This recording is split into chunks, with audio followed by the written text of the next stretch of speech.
जळगाव जिल्ह्यातील एरंडोल तालुक्यातील रिंगणगाव येथून बेपत्ता झालेल्या 13 वर्षीय मुलाचा खर्ची गावाजवळ गळा चिरलेल्या अवस्थेत मंगळवार दिनांक 17 जून 2025 रोजी सकाळी 8 वाजता मृतदेह आढळून आला आहे। यामुळे तालुक्यासह जिल्ह्यात खळबळ उडाली आहे। तेजस गजानन महाजन वय 13 राहणार रिंगणगाव तालुका एरंडोल असे मयत बालकाचे नाव आहे। तो रिंगणगाव येथे आई वडील मोठी बहीण यांच्यासह राहत होता। तेजसचे वडील गजानन हे शेती काम करून हार्डवेअरचे दुकान चालवत उदरनिर्वाह करीत आहेत। दरम्यान सोमवार दिनांक 16 जून रोजी गजानन महाजन याने त्यांचा 13 वर्षीय मुलगा तेजस महाजन याला दुकानावर बसवून जळगावला कामानिमित्त निघून गेले होते। तर तेजस हा दुकान बंद करून घरी जाणे कुटुंबियांना अपेक्षित होते, मात्र तेजस घरी आलाच नाही। सोमवारी गावाच्या बाजाराचा दिवस देखील होता, म्हणून शोधाशोध सुरू झाली। एरंडोल पोलीस स्टेशनला कुटुंबियांनी तक्रार दाखल केली। यानंतर पोलिसांनी निरीक्षक निलेश गायकवाड यांच्या मार्गदर्शनाखाली तपास चक्र फिरवीत तेजसचा शोध रात्रभर सुरू ठेवला होता।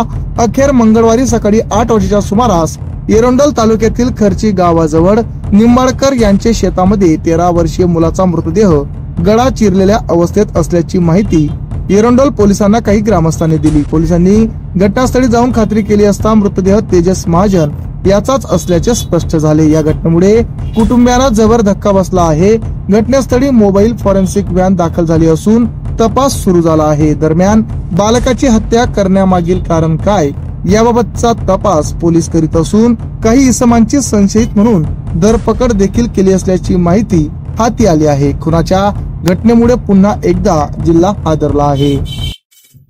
जेव्हा आम्ही दुकानावर गेलो तेव्हा तो होता तिथे। त्याने एखाद्या दुकानदाराला त्याने सामान वगैरे दिला। त्यानंतर मी तिथून निघून गेलो, घरी गेलो। त्यानंतर जेवणाची वेळ झाली, मी घरी जेवणाला गेलो। नंतर मी त्याच्या घरी गेलो तेव्हा माहिती पडलं की हा जेवणाला घरी आला नव्हता। त्यानंतर आम्ही शोधाशोध केली। पहिले गल्लीत शोधाशोध केली, गल्लीत सापडला नाही। नंतर मग गावाबाहेर आलो। गावाबाहेर आल्यानंतर कळालं की तो सापडत नाही। त्यानंतर 5-50 लोक जमा झाली। मग आम्ही आजूबाजूच्या गावाला पण तपास केला, तो कुठेच मिळत नव्हता। मग रात्री आम्ही गाडी शोधून कोणी एरंडोलला, कोणी जळगाव, कोणी मसाव या दिशेने सगळीकडे आम्ही तपास सुरू केला। त्यानंतर सकाळी गावातील एक व्यक्तीला तो इथे दिसला। हे घटना सगळी। तुम्ही रात्री पोलीस स्टेशनला गुन्हा वगैरे लिहिला होता? हो, लिहिला होता। कसा लिहिला होता? त्याचे वडील गेले होते। वडील गेले होते, हरवल्याची तक्रार दाखल केली हो, होती? हरवल्याची तक्रार। त्यानंतर गावातल्या CCTV कॅमेरामध्ये तो आम्हाला 7:03 इकडे त्यांना दिसला, खर्ची रोडकडे। खर्ची रोडकडे। बरं, आता सकाळी तुम्हाला कोणी सांगितलं, कसं समजलं ही घटना? कसं? मग आम्ही दुसऱ्या गावाला बघायला गेलो होतो गाडीमध्ये, गाडी घेऊन। त्यानंतर गावाची व्यक्ती सर्वे पाहून झाल्यानंतर विहीर बघितले। विहीर सोडल्यामुळे ते काळ्या जाळ्या झोपडमध्ये आले तेव्हा एका व्यक्तीला इथे दिसलं। गावातील व्यक्तीला दिसलं। त्यांनी सर्वांना सांगितलं। मग तुमचे कोणाचे काही भांडण वगैरे, काही तंटा त्याच्या वडिलांचं? काही राजकारण वगैरे, काही दुश्मनी राजकारण नाही। तुमचं नाव? निलेश साहेबराव माझे। मैताचे कोणी तुम्ही? माझा पुतण्या। नेमकी काल घटना घडली आहे। काल शाळेचा पहिला दिवस होता। हा किती वगैरे शिकतो, काल शाळेत गेला नव्हता का? नेमका बेपत्ता कसा झाला होता? त्याला संध्याकाळी 7 वाजता मी रस्त्यालगत असलेल्या CCTVमध्ये बघितलेलं आहे। तिचे वडील जळगाव निमित्त गेले असल्यामुळे तो दुकान एकटं सांभाळत होता। तो आता 7वीच्या वर्गात असल्यामुळे आता कालच्या दिवशी तो 8वीच्या वर्गात प्रवेश करणार होता। काल गेला नव्हता का शाळेत? काल शाळेत गेला नव्हता तो दिवसभर। त्याचे वडील जळगावला असल्यामुळे तो दुकान सांभाळत होता। बेपत्ता झाला कसं काय आला नेमका? बेपत्ता संध्याकाळी तो जेवणाच्या वेळेस घरी यायचा 8 वाजेपर्यंत। तर तो घरी न आल्यामुळे शोधाशोध आम्ही सर्वांनी सुरू केली। 8 वाजता आम्ही अलॉजमेंट वगैरे केली, पण तो कुठून मिळून नाही आला। त्यामुळे आम्ही रात्रभर त्याचा शोध घेत होतो। इथं नेमकं मग त्याची बॉडी कशी मिळाली ते कोणाला कळालं? ते आमचे नातेवाईक वगैरे त्यांना शोध करत होते। तर मग एखाद्या वेळेस बुवा या झुडपा वगैरे असं काही चक्कर येऊन काही पडलेला असेल तर असं त्यांनी शोधाशोध केली, तर तो इथं मिळून आला। त्यांच्या बाजूला त्यांचं खडा असल्यामुळे खड्याला लगत काही दुर्घटना झाली असेल त्या हिशोबाने आम्ही शोध करत इथपर्यंत पोहोचलो। किती वाजता बॉडी? सकाळी 6 वाजता त्याला बघितला पहिलं। नाव काय तुमचं? समाधान महाजन, ग्रामपंचायत सदस्य।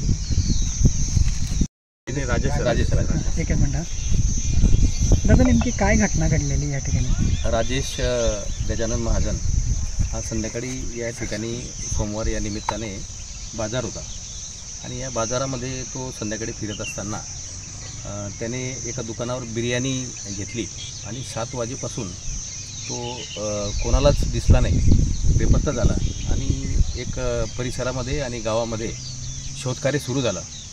जवळपास पहाटे 3 वाजेपर्यंत 3:30-4 वाजेपर्यंत सर्वांनी शोधलं, परंतु तो कुठेही मिळून आला नाही आणि त्यामुळे सर्वेकडे वार्ता पसरली आणि शोधकार्य सुरू झालं.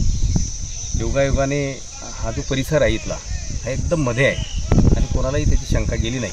अवघे वय त्याचं 14 वर्ष आहे आणि या ठिकाणी अचानक एका व्यक्तीला तो तिथे असल्याचं आढळलं आणि पोलिसांना फोन केला. त्यानुसार रात्रीपासून म्हणजे सकाळपासून शोधकार्याच्या निमित्ताने कुठे कुठे घटना कशी घडली असेल ते तपास करतायत, पोलीस तपास करतायत.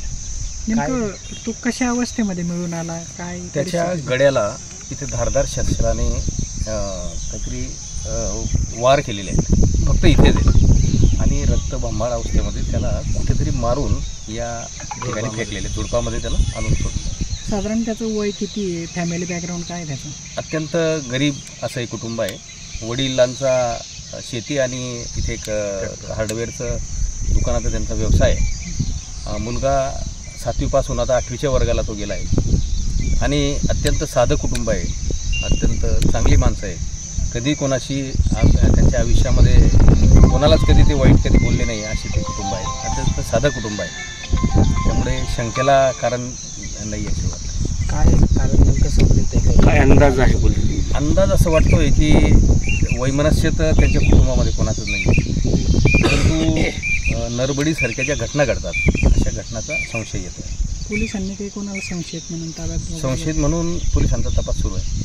2-3 लोकांना त्यांनी ताब्यात घेतली. आमच्या चॅनलला लाईक करा, सबस्क्राईब करा, बेल आयकॉनवर क्लिक करा आणि हो शेअर करायला विसरू नका.